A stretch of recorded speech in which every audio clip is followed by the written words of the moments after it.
దేవుని నామానికి స్తోత్రములు. ఈ ఉదయకాల సమయంలో మీ అందరికీ కూడా నా హృదయపూర్వకమైనటువంటి వందనాలు తెలియజేస్తున్నానండి.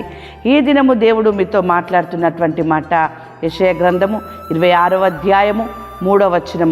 ఎవని మనసు నీ మీద ఆనుకొనునో వానిని నీవు పూర్ణ శాంతి గలవారిగా కాపాడుదువు. ఏలయనగా అతడు నీ యందు విశ్వాసముంచి ఉన్నాడు. దేవుని బిడ్డలారా, దేవుని యందు విశ్వాసం ఉంచాలి అంటే దేవుని మాటను వినాలి. ఎప్పుడైతే దేవుడు చెప్పేటటువంటి మాటలు వింటారో ఆ మాటల ద్వారా నీవు విశ్వసిస్తావు. ఎప్పుడైతే నువ్వు విశ్వసిస్తావో దేవుని పైన ఆనుకునేటటువంటి మనసు నీకు కలుగుతుంది. ఎప్పుడైతే నువ్వు దేవుని పైన ఆనుకుంటావో వారిని దేవుడు పూర్ణ శాంతి గలవారిగా కాపాడుతాను అంటూ ఉన్నాడు. ఈ ఉదయకాల సమయంలో నీవు ఎవరిని ఆశ్రయిస్తున్నావు? దేన్ని ఆశ్రయిస్తున్నావు? యెహోవాని ఆశ్రయించు, ఏదియు కొదువై ఉండదు. గనుక నీవు నీ మనసును దేవుని పైన పెట్టినట్లయితే, దేవుని పైన ఆనుకున్నట్లయితే, దేవుని ఆశ్రయించినట్లయితే నీ జీవితంలో గొప్ప మేలును చూస్తావు.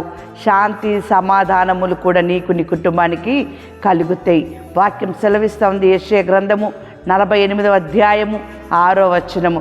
తెలియని మరుగైన క్రొత్త సంగతులు నేను ఇక మీదట నీకు తెలియజేయుచున్నాను. ఎంత అద్భుతమైనటువంటి మాట!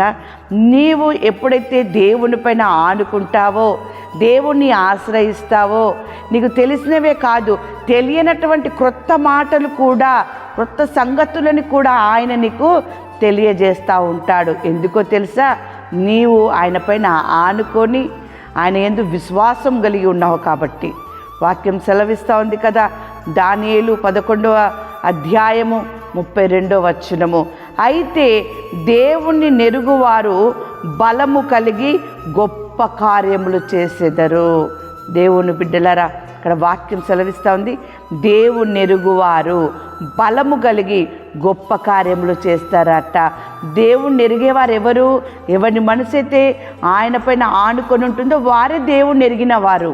ఎవరైతే దేవుని యందు విశ్వాసం కలిగి ఉంటారో వారే దేవుణ్ణి ఎరిగిన వారు. గనుక వారట బలము కలిగి గొప్ప కార్యములు చేస్తారట. దేవుని బిడ్డలారా, ఇన్ని దినములు నీ ద్వారా ఏ గొప్ప కార్యములు జరగలేక బలహీనుడిగా నీవు ఉన్నావేమో, కానీ నువ్వు దేవుని పైన ఆనుకున్నట్లయితే క్రొత్త సంగతులు నీకు తెలియజేస్తాడు. నీ ద్వారా గొప్ప కార్యములు కూడా ఆయన జరిగిస్తాడు. వాక్యం సెలవిస్తూ ఉంది. అంతేకాదు, నా నామమున మీరు నన్నేమి అడిగినను నేను చేతును. నువ్వు దేవుని పైన ఆనుకొని నువ్వు ఏది అడుగుతావో అది ఆయన నీకు అనుగ్రహింపజేస్తూ ఉంటాడు. వాక్యం సెలవిస్తూ ఉంది. దేవుని బిడ్డలారా, సామెతలు 9వ అధ్యాయము 11వ వచనము. నా వలన నీకు దీర్ఘాయువు కలుగును, నీవు జీవించు సంవత్సరములు అధికములగును. ఎంత అద్భుతమండి! క్రొత్త సంగతులు నీకు తెలియబడాలి అంటే నీకు దేవుని యొద్ద నుండి దీర్ఘాయువు కలగాలి. అలాగే నీవు జీవించేటటువంటి సంవత్సరములు అధికముగా ఉండాలి. అలాంటి పరిస్థితి నీకు రావాలి అంటే, నీకు క్రొత్త సంగతులు తెలియజేయబడాలి అంటే నువ్వు దేవుని పైన ఆనుకోవాలి, దేవుణ్ణి ఆశ్రయించాలి. కష్టం వచ్చినా, నష్టం వచ్చినా, అపాయం వచ్చినా మనుషులని ఆశ్రయించకుండా నువ్వు దేవుణ్ణి ఆశ్రయించినప్పుడు ఆయన నీ జీవితంలో ఇలాంటి గొప్ప అద్భుతమైనటువంటి కార్యములు జరిగిస్తాడు. దేవుని బిడ్డలారా, ఈ దినమున దేవుడు మీతో ఇవే మాట్లాడుతూ ఉన్నారు. మీకు శ్రమలు వచ్చినాయా? కష్టం వచ్చిందా? బంధకములో ఉన్నారా?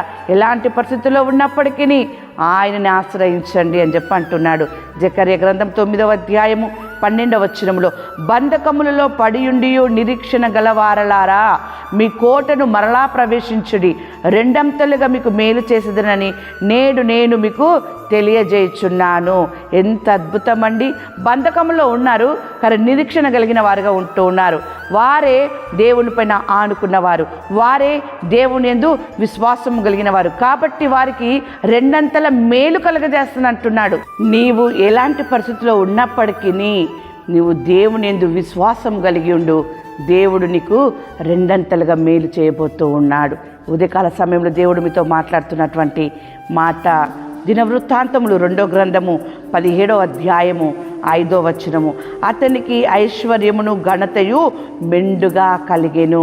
ఎవరైతే దేవుణ్ణి ఆశ్రయిస్తారో, దేవుని యందు విశ్వాసం కలిగి ఉంటారో, నిరీక్షణ కలిగి ఉంటారో, ఆనుకొని ఉంటారో, వారికి సమాధానము, సంతోషము, ఐశ్వర్యము, ఘనత కూడా మెండుగా కలగజేస్తారట. ఆ రీతిగా దేవుడు మిమ్మల్ని, మీ కుటుంబాన్ని పూర్ణ శాంతి గల వారిగా దీవించునుగాక. ఆమేన్.